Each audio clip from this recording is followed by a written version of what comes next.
ॐ नमः प्रणवार्थाय शुद्धज्ञानैकमूर्तये निर्मलाय प्रशान्ताय दक्षिणामूर्तये नमः। चिद्घनायमशेषाय वटमूलनिवासिने सच्चिदानन्दरूपाय दक्षिणामूर्तये नमः। ईश्वरो गुरुरात्मेति मूर्तिभेदविभागिने व्योमवद्व्याप्तदेहाय दक्षिणामूर्तये नमः।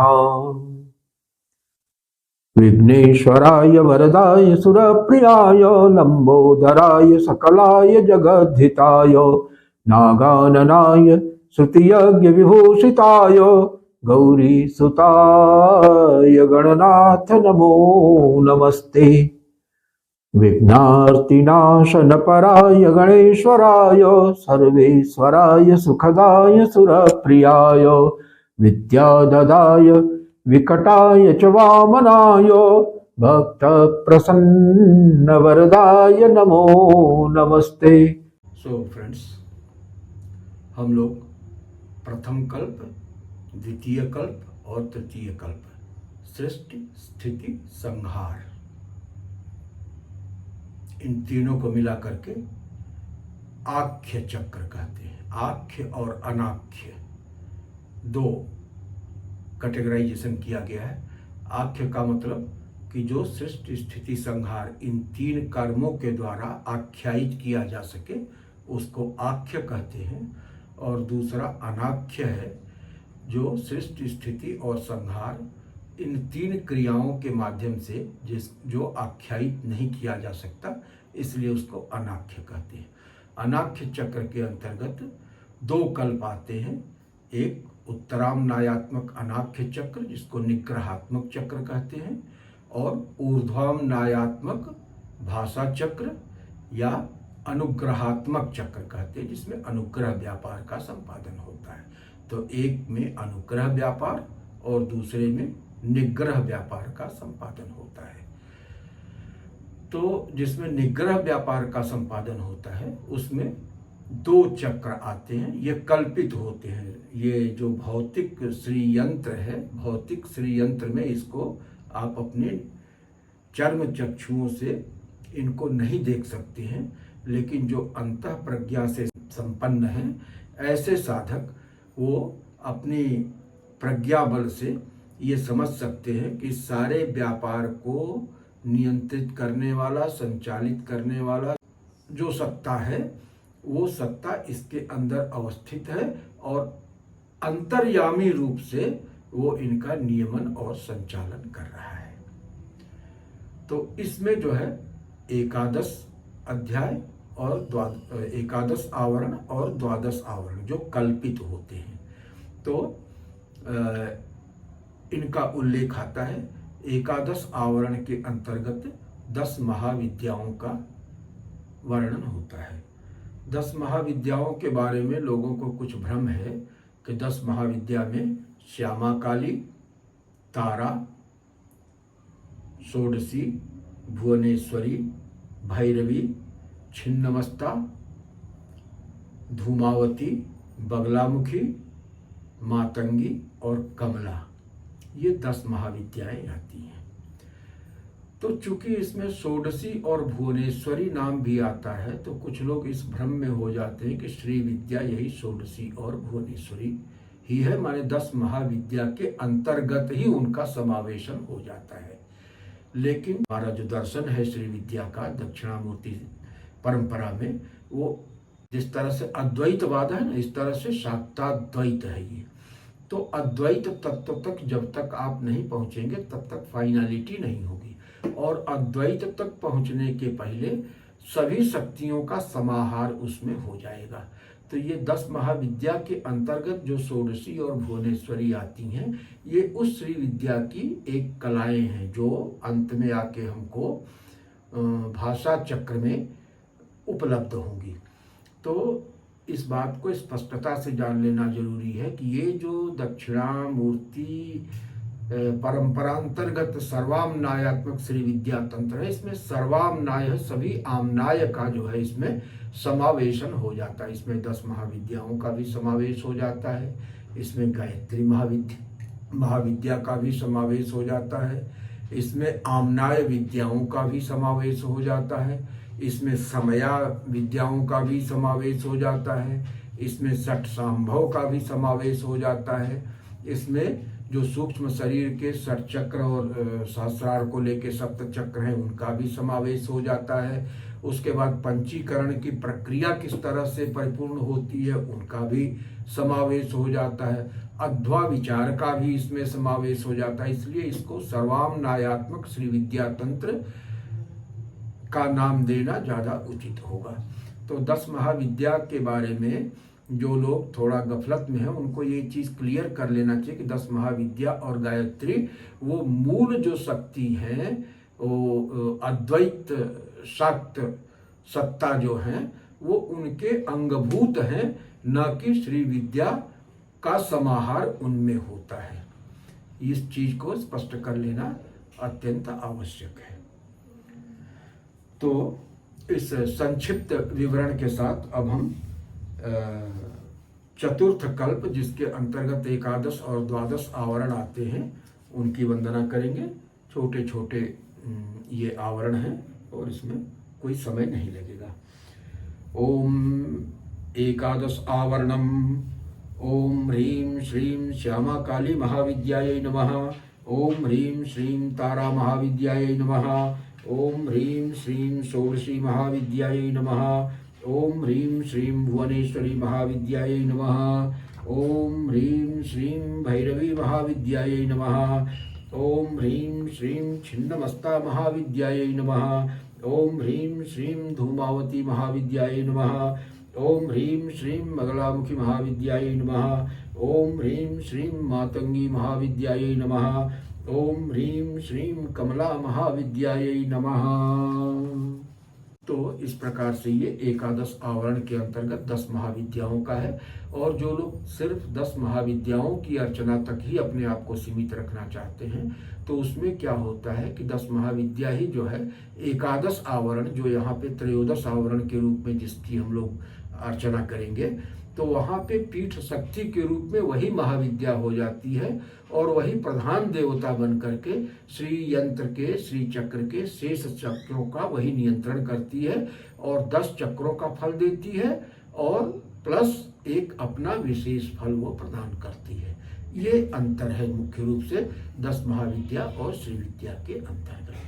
तो ये जो 10 महाविद्याओं को हम लोगों ने अभी नामोल्लेख किया ना और अर्चन किया, तो इसमें से हर महाविद्या के उपासक के लिए यही होगा कि जो त्रयोदश आवरण हमारे श्री चक्र निरूपण का सर्वामनायात्मक श्री विद्या तंत्र का होगा, तो उसमें पीठ शक्ति के रूप में उनके द्वारा जो चोजन महाविद्या होगी वही पीठ शक्ति बन जाएगी और वही उस श्री यंत्र की प्रधान देवता बन जाएगी। वही शेष के 10 चक्रों का नियंत्रण करेगी और 10 चक्रों का फल प्रदान करेगी और साथ में वो अपना एक विशेष फल अलग से प्रदान करने के लिए समर्थ होती है, इंटाइटल्ड होती है। तो ये रहा 10 महाविद्या का। उसके बाद द्वादश आवरण जो है वो गायत्री महाविद्या का होता है और द्वादश आवरण में गायत्री को 2 रूपों में देते हैं, एक समष्ट्यात्मक गायत्री और व्यष्टात्मक गायत्री। तो समष्ट्यात्मक गायत्री में ये जो 24 वर्ण स्वरूपा है, 24 वर्ण जो है गायत्री के, उनकी जो है वो उपासना की जाती है और समष्ट्यात्मक के रूप में वेद मातृका गायत्री की चर्चा की जाती है। तो वहाँ पर भी उनकी स्थिति उसी हिसाब से जो है वो श्री चक्र के एक पृष्ठ में जो है वो व्यष्टात्मक गायत्री की चर्चा हो जाती है और मध्य में जो है अंतस्थल में श्री चक्र के वो समष्टि गायत्री की आराधना की जाती है। तो ओम ह्रीं श्रीं गायत्री वर्ण मातृकाभ्य नमः। ओम ह्रीं श्रीं गायत्री वेद मातृकायै नमः। ये हो गया द्वादश आवरण गायत्री महाविद्या का अर्चन। अब उसके बाद इन 2 आवरणों को मिला के चतुर्थ कल्प बनता है, जो निग्रह का व्यापार जहाँ पर संपन्न होता है। तो निग्रह कल्प का हर कल्प में शेष निग्रह कल्प के अलावा जो शेष के 4 कल्प हैं उसमें कामेश्वर और कामेश्वरी के रूप में भगवान शिव और भवानी विराजित रहती हैं। लेकिन इस चक्र में चूंकि ये जो साक्षात भगवती हैं उनकी कला स्वरूपा हैं, इसलिए यहाँ पे जो है पृथक रूप से कामेश्वर की उपस्थिति नहीं है, यहाँ मात्र कामेश्वरी की उपस्थिति है, जो प्रपंच में स्वयं लीन नहीं होती हैं बल्कि प्रपंच में अंतर्विष्ट होकर के उसका नियमन करती हैं, लेकिन उससे निर्लेप रहती हैं। तो ये खास बात है इस आमनाय की, इसको ध्यान में रखना आवश्यक है। ओम चतुर्थ कल्पम ओम ह्रीं श्रीं उत्तरामनायात्मक अनाख्य चक्राय नमः। ओम ह्रीं श्रीं उत्तरामनायात्मक अनाख्य चक्रेश्वरी सिद्ध काल्यै नमः। ओम ह्रीं श्रीं अंतरलीन सत्ता रूपिणी महात्रिपुर सुंदर्यै नमः। अब यहाँ पे अंतरलीन सत्ता के रूप में माने जो भी भौतिक जगत में श्रेष्ठ पदार्थ हैं उनके अंदर अनुप्रविष्ट होकर के वो अंदर से उनका नियमन करती हैं, नियंत्रण करती हैं। यही निग्रह व्यापार है उनका। प्रलय काल में उनको समेट के अपने अंदर समाहित कर लेती हैं और खुद जाके जो है मुख्य जो भगवती हैं, भगवती महात्रिपुर सुंदरी, उनके अंदर ये जो है विराजमान हो जाती हैं, लीन हो जाती हैं। फिर जब सृष्टि व्यापार शुरू करना होता है तो फिर ये वहां से निकलती हैं और फिर श्रेष्ठ पदार्थों में अनुप्रविष्ट होकर के फिर वो नियमन का कार्य शुरू कर देती हैं। अब हम यहां से आगे त्रयोदश आवरण में बढ़ते हैं। ओम त्रयोदश आवरणम ओम ह्रीं श्रीं महावैंदव चक्राय नमः। ओम ह्रीं श्रीं अधरामनाय विद्येश्वरी महोग्रतारायै नमः। ओम ह्रीं श्रीं दक्षिणामनाय विद्येश्वरी दक्षिण काल्यै नमः। ओम ह्रीं श्रीं पूर्वामनाय विद्येश्वरी भुवनेश्वर्यै नमः। ओम ह्रीं श्रीं ईशानामनाय विद्येश्वरी महाकाल्यै नमः। ओम ह्रीं श्रीं आग्नेयामनाय विद्येश्वरी महालक्ष्म्यै नमः। ओम ह्रीं श्रीं वायव्यामनाय विद्येश्वरी महासरस्वत्यै नमः। ओम ह्रीं श्रीं आमनाय कोणजन्नी श्री चंडिकायै नमः। ओम ह्रीं श्रीं पश्चिमामनाय विद्येश्वरी वज्रकुब्जेश्वर्यै नमः। ओम ह्रीं श्रीं उत्तरामनाय विद्येश्वरी महाकामकला गुह्यकाल्यै नमः। ओम ह्रीं श्रीं ऊर्ध्वामनाय विद्येश्वरी बाला त्रिपुर सुंदर्यै नमः। तो ये 10 आमनाय विद्याएं हैं जो बिंदु के अंतर्गत की संरचना है और ये बहुत ही सूक्ष्म स्तर है चेतना का। यहाँ तक सब लोग पहुँच नहीं पाते हैं आमतौर पे, लेकिन जो लोग पहुँच सकते हैं उनके लिए ये जानना है कि सूक्ष्म स्तर में चेतना के ये शक्तियाँ विराजित रहती हैं और यही शक्ति जब बाहर की सत्ता में नियमन नियंत्रण के लिए आती तो वही 10 महाविद्या के रूप में हो जाती हैं। तो ये 10 महाविद्या कहानी, 10 महाविद्या 10 दिशाओं से घेर के शिव को ऐसी कल्पना आती है ना कि जब शिव जो है सतीदाह के बाद बहुत व्यग्र हो गए थे और को फिर से वापस उसी स्थिति में लाने के लिए, पूर्वावस्था में लाने के लिए भगवती के अंश से 10 महाविद्याएं प्रकट होकर के उनको 10 दिशा में घेर लेती। तो ये दिक् का भी बोधक है, तो इसलिए 10 आमनाय विद्या है और 10 ही महाविद्याएं हैं। तो इस रहस्य को भी समझ लेना आवश्यक था। तो अभी हम लोग जो है आमनाय विद्या के बारे में करते हैं और आमनाय विद्याओं की हेड जो है वो बाला त्रिपुर सुंदरी है। भगवती बाला त्रिपुर सुंदरी जो है वो आमनाय विद्याओं को हेड करती हैं। तो एक तरह से ये समया के अंतर्गत वो अधिकार विद्या आती है। यहाँ पर जो है बाला त्रिपुर सुंदरी ये आमनाय विद्या के अंतर्गत आती है। ओम ह्रीं श्रीं कामेश्वरी समयायै नमः। ओम ह्रीं श्रीं कामेश्वरी चरण पादुकायै नमः। ओम ह्रीं श्रीं वज्रेश्वरी समयायै नमः। ओम ह्रीं श्रीं वज्रेश्वरी चरण पादुकायै नमः। ओम ह्रीं श्रीं भगमालिनी समयायै नमः। ओम ह्रीं श्रीं भगमालिनी चरण पादुकायै नमः। ओम ह्रीं श्रीं श्री ललितांबिका समयायै नमः। ओम ह्रीं श्रीं श्री ललितांबिका चरण पादुकायै नमः। तो ये जो ललितांबिका की आराधना होती है तो ललितांबिका हमारे यहाँ अधिकार विद्या के अंतर्गत आ जाती है, समया के अंतर्गत आ जाती हैं। चतुसमया होती है, चतुसमया को हेड करती हैं ये भगवती ललिता, ये ललितांबिका है। और कहीं कहीं ये आता है कि ये ललिता भगवती ही जो है राधा जी की 8 सखियों में से प्रधान सखी के रूप में वहाँ पर भी देखी जाती है। तो इस तरह की भी चर्चा शास्त्रों। ये कुल जो कौल तंत्र चलता है, कुल का प्रवर्तन कहाँ से होता है, तो कुलेश की मान्यता यहाँ से शुरू होती है, षट सांभव से, महासांभव से षट सांभव की उत्पत्ति होती है और इसमें से प्रत्येक सांभव का अपना कुल चलता है। तो यहीं से कौल संप्रदाय चलता है।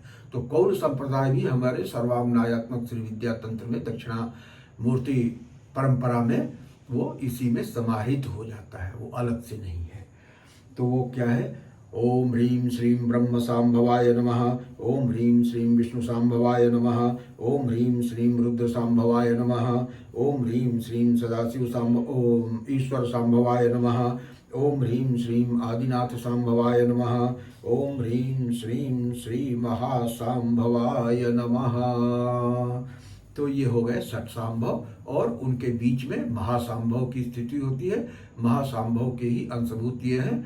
तो ये सारे लोग का अपना अपना कुल होता है। महासांभव कुल निरपेक्ष हैं, उनके आगे चूंकि कोई सत्ता नहीं होती है तो इसलिए वो जो है उनका कोई कुल नहीं होता। कुल का प्रवर्तन उन्हीं से शुरू होता है, इसीलिए उनको अनुत्तर शिव कहा जाता है, क्योंकि वो किसी के उत्तर में नहीं है, वो अनुत्तर है ना। उनके पूर्व में कोई है ही नहीं है, तो अनुत्तर शिव है। ओम ह्रीं श्रीं श्री त्रिपुर सुंदरी पीठ शक्तये नमः। ओम ह्रीं श्रीं महावैंदव चक्रेश्वरी त्रिपुर सुंदर्यै नमः। तो ये पीठ शक्ति के रूप में यहाँ पे जो है वो श्री त्रिपुर सुंदरी पीठ शक्ति कहा गया है। जबकि जो लोग 10 महाविद्या की आराधना उपासना सिद्धि करना चाहते हैं तो उनके लिए यहीं पे जो है श्री त्रिपुर सुंदरी पीठ शक्तये नमः के जगह जिस महाविद्या की वो आराधना करना चाहते हैं उसका नाम लेके, जैसे बाला की उपासना, वो अगर काली की उपासना करते हो श्यामा काली पीठ शक्तये नमः, वो श्यामा काली वहाँ पे हो जाएंगी। तारा की उपासना करने वाले हैं तो वहाँ पे तारा की पीठ शक्ति हो जाएगी, है ना। षोडशी की कर रहे हैं तो वहाँ पे पीठ शक्ति के रूप में षोडशी हो जाएगी। और षोडशी के अलावा भुवनेश्वरी की अगर कर रहे हैं तो पीठ शक्ति के रूप में भुवनेश्वरी की चर्चा आ जाएगी। भैरवी कर रहे हैं तो भैरवी की चर्चा आ जाएगी। छिन्नमस्ता कर रहे हैं तो छिन्नमस्ता की आ जाएगी। धूमावती का कर रहे हैं तो धूमावती आ जाएंगी। बंगलामुखी की कर रहे हैं तो बंगलामुखी आ जाएंगी। मातंगी की कर रहे हैं तो वहाँ पे मातंगी आ जाएंगी। कमला महाविद्या की कर रहे हैं तो कमला महाविद्या आ जाएंगी। यही फर्क है कि 10 महाविद्याओं की उपासना यहीं तक आके हमारे 13वें आवरण तक ही आके समाप्त हो जाती है और उसमें से भी 11-12 आवरण गोल हो जाते हैं, क्योंकि 10 महाविद्याओं के ऊपर जो है गायत्री महाविद्या की स्थिति होती है। तो गायत्री महाविद्या के अंतर्गत इन 10 महाविद्याओं का समाहार स्वतः ही हो जाता है। तो वीडियो लंबा हो गया है, इस वीडियो को यहीं पे रोकते हैं और इसके आगे की चर्चा अगले वीडियो में करेंगे। इन्हीं शब्दों के साथ ओम पूर्णमदः पूर्णमिदं पूर्णात् पूर्णमुदच्यते पूर्णस्य पूर्णमादाय पूर्णमेवावशिष्यते। ओम शांति शांति शांति।